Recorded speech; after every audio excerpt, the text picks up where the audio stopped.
जैसे ही उसने अंगूठी उठाया, अचानक अंगूठी में से धुआं निकलने लगा और देखते ही देखते एक विशाल जिन्न प्रकट हो गया। क्या हुक्म है मेरे आका?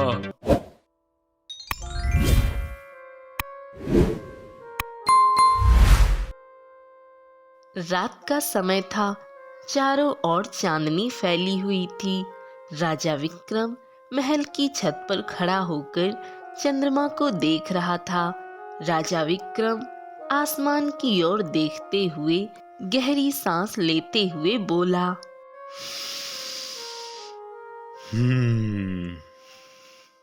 कितनी शांत और उज्जवल रात है। इस चांदनी को देख दिल को कितना सुकून मिलता है। तभी आसमान में काले बादल छा गए।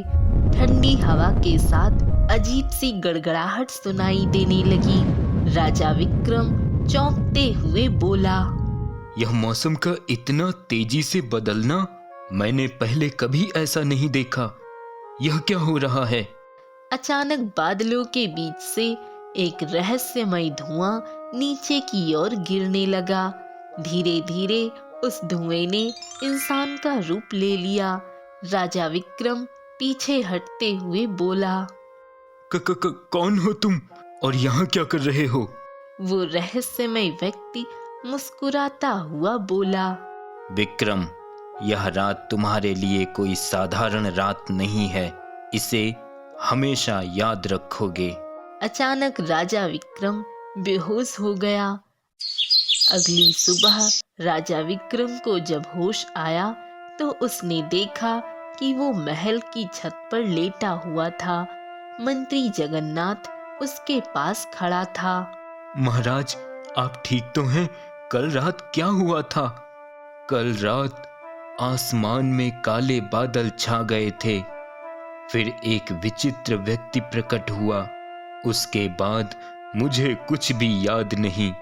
ये सुनकर मंत्री जगन्नाथ की आंखें चौड़ी हो गईं।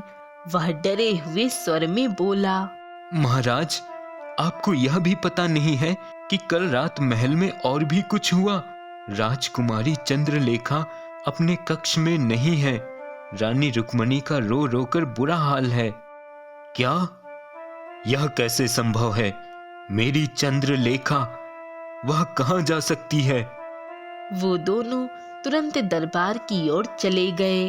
वो दोनों दरबार में पहुंचे ही थे कि तभी एक बूढ़ी औरत लाठी के सहारे दरबार में आ पहुंची। तुम कौन हो और इस समय यहाँ क्यों आई हो? महाराज, मेरा नाम चंद्रिका है।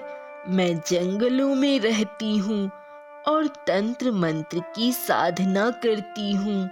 कल रात ग्रहण की महादशा में कुछ बहुत बड़ा अनर्थ हुआ है।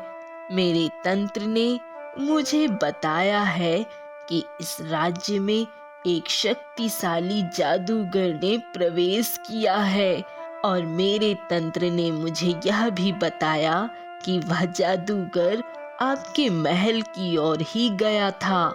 यह सुनकर विक्रम बुरी तरह से चौंक पड़ा और चंद्रिका को सारी घटना बताते हुए बोला, जादूगर? वह कौन है?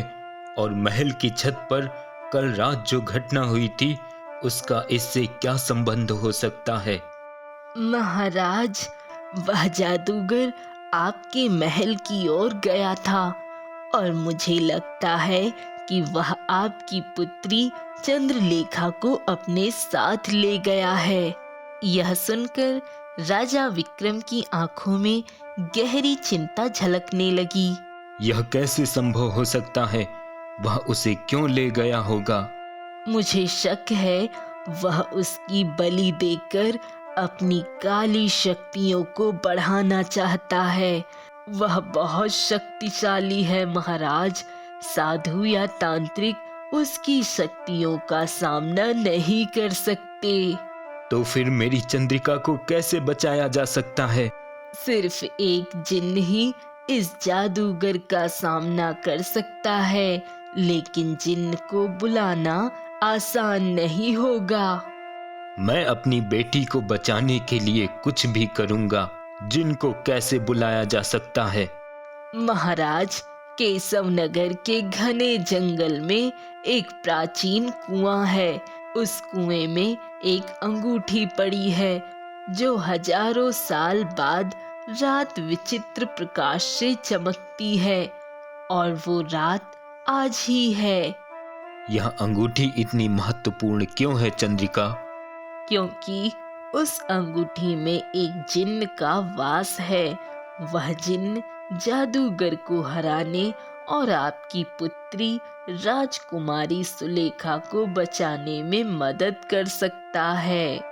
लेकिन चंद्रिका, उस कुएं के बारे में सुना है कि जो भी उसमें गया है वो कभी वापस नहीं लौटा। मंत्री जी, केवल वही व्यक्ति उस कुएं से सुरक्षित लौट सकता है जिसका मन लालच से मुक्त हो। चंद्रिका, हमें मदद चाहिए। हमें बताइए आगे क्या करना होगा। ठीक है महाराज, मैं कोई न कोई उपाय करती हूँ। केशव नगर राज्य के एक छोटे से गांव में आदित्य नाम का एक किसान रहता था।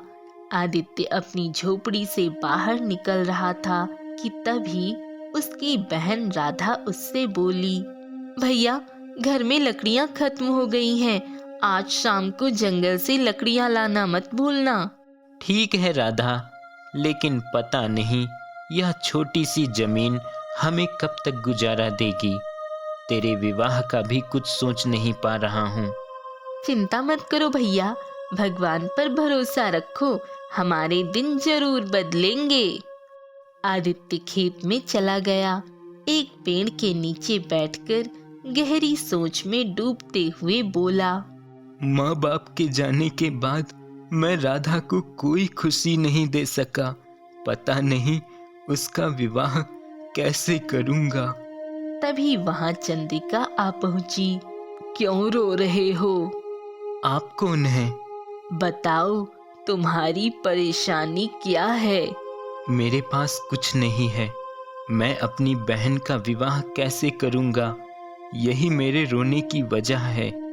अगर तुम अपनी किस्मत बदलना चाहते हो तो आज रात उस प्राचीन कुएं में जाओ जो जंगल के भीतर है। वहां तुम्हें एक चमकती हुई अंगूठी मिलेगी। उसे लेकर मुझे दे देना, तुम्हारी किस्मत बदल जाएगी। इतना कहकर चंद्रिका वहां से चली गई। शाम को आदित्य अपनी बहन राधा को चंद्रिका के बारे में बताने लगा। भैया, उस कुएं में जाना खतरे से खाली नहीं है। कहते हैं जो वहां गया वो कभी वापस नहीं आया। लेकिन हो सकता है मेरी किस्मत सचमुच बदल जाए। आदित्य गहरी सोच में डूब गया और आधी रात को वो घर से निकल गया। कुछ ही घंटों में आदित्य कुएं के पास पहुंच गया। उसने देखा कुएं के भीतर जाने के लिए सीढ़ियां बनी थी। आदित्य नीचे उतर गया।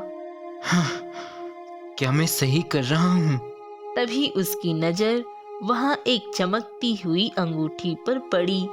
जैसे ही उसने अंगूठी उठाया, अचानक अंगूठी में से धुआं निकलने लगा और देखते ही देखते एक विशाल जिन्न प्रकट हो गया।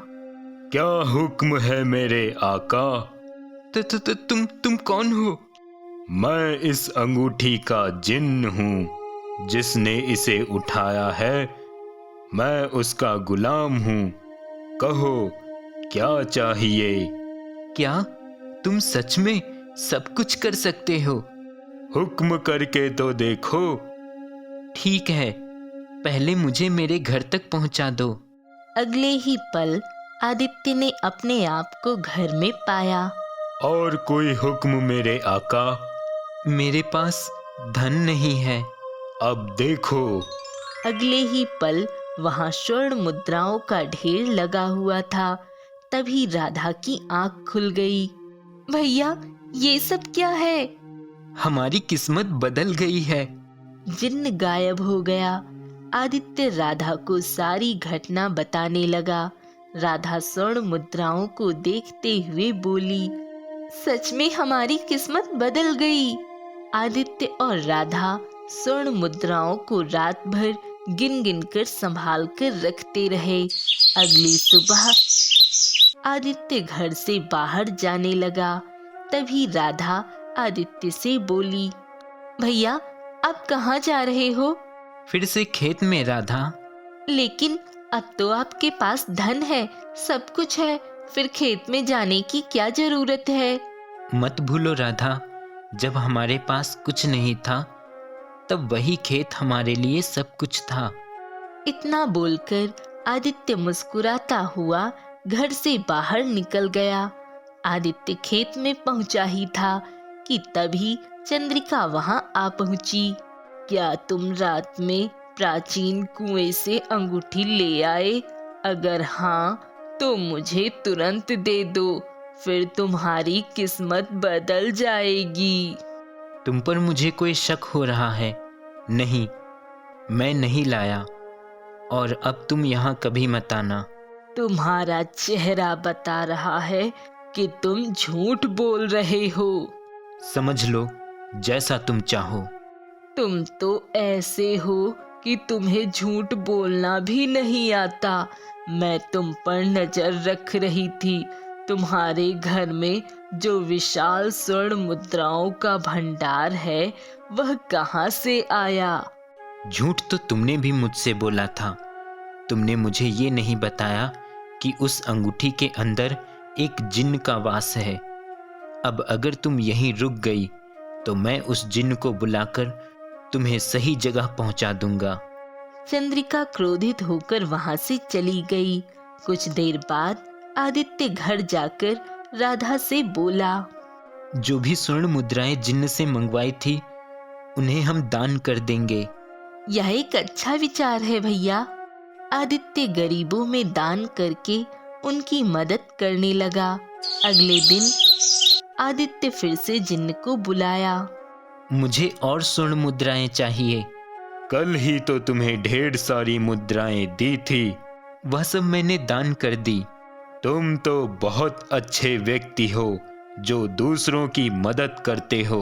मैं हमेशा ऐसे व्यक्ति के पास रहना चाहता था।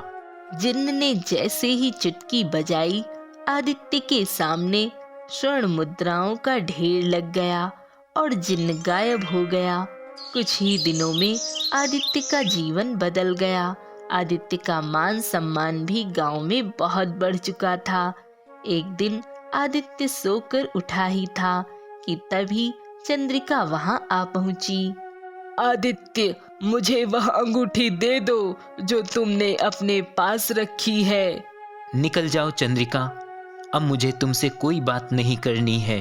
तुम मूर्ख हो आदित्य, तुम नहीं जानते कि मैं तुमसे वह अंगूठी क्यों मांग रही थी।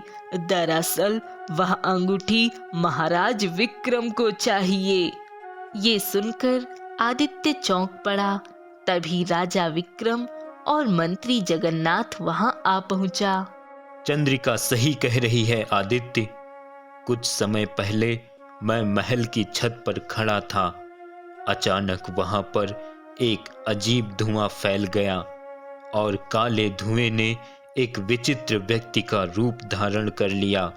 फिर मैं बेहोश हो गया। जब मेरी आंख खुली तो मेरी पुत्री राजकुमारी सुलेखा गायब थी।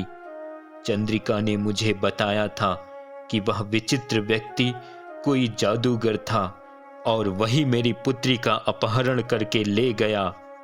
उस जादूगर को सिर्फ अंगूठी का जिन्न ही हरा सकता है। राजा विक्रम की बात सुनकर आदित्य ने तुरंत उस अंगूठी को राजा विक्रम के हाथ में पकड़ा दिया। अंगूठी को पकड़ते ही अचानक राजा विक्रम के होठों पर मक्कारी की मुस्कुराहट आ गई। अगले ही पल वह रंग बिरंगी कीड़ों के साथ उसी जादूगर में परिवर्तित हो गया। आदित्य भी बुरी तरह से चौंक पड़ा। यह क्या हो रहा है? तभी आदित्य की बहन राधा भी वहां आ पहुंची। अचानक चंद्रिका एक डायन में परिवर्तित हो गई। तभी जादूगर आदित्य और मंत्री जगन्नाथ की ओर देखकर बोला, मैं वही जादूगर हूँ जो बरसों से इस अंगूठी को हासिल करना चाहता था। अगर मैं खुद जाकर इस अंगूठी को लेता तो जलकर राख हो जाता। तो फिर महाराज कहाँ हैं? राजा विक्रम का अपहरण मैंने उसी रात कर लिया था जब उसकी पुत्री सुलेखा का अपहरण किया था और खुद राजा विक्रम का रूप धारण कर तुम्हारे सामने बेहोश होने का नाटक किया था। तुमने महाराज और राजकुमारी सुलेखा का अपहरण क्यों किया? तुम सीधे भी चंद्रिका की मदद से अंगूठी हासिल कर सकते थे। चंद्रिका मेरी मदद करने के लिए एक शर्त पर तैयार हुई थी। उसे एक राजा और उसकी पुत्री का खून पीना था। वह डायन है जो मेरे लिए काम करती है और कभी-कभी मुझे उसके आदेशों का पालन करना पड़ता है। इसीलिए मैंने राजा विक्रम और उसकी पुत्री का अपहरण किया और चंद्रिका ने बूढ़ी स्त्री का रूप बदलकर मेरा काम किया। आज रात वो राजकुमारी सुलेखा और राजा विक्रम का खून पीकर और ज्यादा शक्तिशाली हो जाएगी और अब कोई भी मेरा कुछ नहीं बिगाड़ सकता, क्योंकि अब मेरे पास वह अंगूठी है। तुमने जो किया है उसके लिए मैं तुम्हें छोड़ूंगा नहीं। आदित्य, अब तुम क्या कर सकते हो? तभी आदित्य हंसने लगा। आदित्य को हंसता हुआ देखकर जादूगर और मंत्री जगन्नाथ बुरी तरह चौंक पड़े। आदित्य जादूगर की ओर देखकर हंसता हुआ बोला,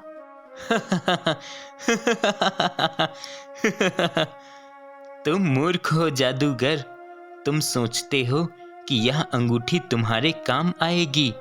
मेरी बात का यकीन करो मूर्ख जादूगर, आज रात यह अंगूठी तुम्हारे किसी भी काम नहीं आएगी। क्या बकवास कर रहे हो तुम? जब मैंने पहली बार उस अंगूठी को पकड़ा था और जिन मेरे सामने पहली बार प्रकट हुआ था, जिन ने उसी रात मुझे सब कुछ बता दिया था और मैं उसी रात जिन की मदद से राजा विक्रम और उसकी पुत्री राजकुमारी सुलेखा को सही सलामत एक सुरक्षित स्थान पर पहुंचा दिया था। आज रात यह अंगूठी तुम्हारे हाथ में बेकार है, क्योंकि तुम्हारे आने से कुछ देर पहले ही मैंने जिन्न से कहा था कि आज रात तुम आजाद रहोगे, फिर चाहे यह अंगूठी किसी के भी हाथ में रहे। और जिन्न अब मेरा मित्र हो चुका है। यह सुनकर जादूगर और चंद्रिका डायन चौंक पड़े। तभी वहां पर काला धुआं फैलने लगा। अगले ही पल उस काले धुएं ने विशाल जिन्न का रूप धारण कर लिया। जिन्न क्रोधित अवस्था में जादूगर की ओर बढ़ने लगा। यह तुम क्या कर रहे हो? यह अंगूठी मेरे पास है, तुम मेरे गुलाम हो। आज रात मेरे आका ने मुझे आजाद कर रखा है और अब मेरी उनसे मित्रता हो गई है। अचानक जिन्न की आंखों से आग की लपटें निकलने लगी। देखते ही देखते जादूगर जलकर राख हो गया। यह देखकर चंद्रिका डायन बुरी तरह से डर गई। अगले ही पल जिन्न की आंखों से निकल रही आग चंद्रिका डायन के शरीर पर पड़ने लगी। कुछ ही देर में चंद्रिका डायन भी जलकर राख हो गई। उन दोनों के राख होते ही राजा विक्रम और राजकुमारी सुलेखा वहां पर प्रकट हो गए। जिन्न आदित्य की ओर देखकर बोला, आपके कहने के मुताबिक मैंने राजा विक्रम और राजकुमारी सुलेखा को सही सलामत यहाँ पहुँचा दिया है। इतना बोलकर जिन्न वहां से गायब हो गया। आदित्य ने तुरंत उस अंगूठी को उठाकर अपने उंगली पर पहन लिया। राजा विक्रम आदित्य की ओर देखकर बोले, तुम्हारी सच्चाई और ईमानदारी ने मुझे और मेरी बेटी को बचा लिया। महाराज सही कह रहे हैं आदित्य। मैं अपनी पुत्री सुलेखा का विवाह तुमसे करना चाहता हूँ। क्या तुम मेरी पुत्री के साथ विवाह करोगे? राजा विक्रम की बात सुनकर आदित्य मुस्कुराने लगा। कुछ ही दिनों में आदित्य और सुलेखा का विवाह धूमधाम से संपन्न हो गया और आदित्य की बहन का विवाह भी एक राजकुमार से संपन्न हो गया और आदित्य सुखी जीवन व्यतीत करने लगा।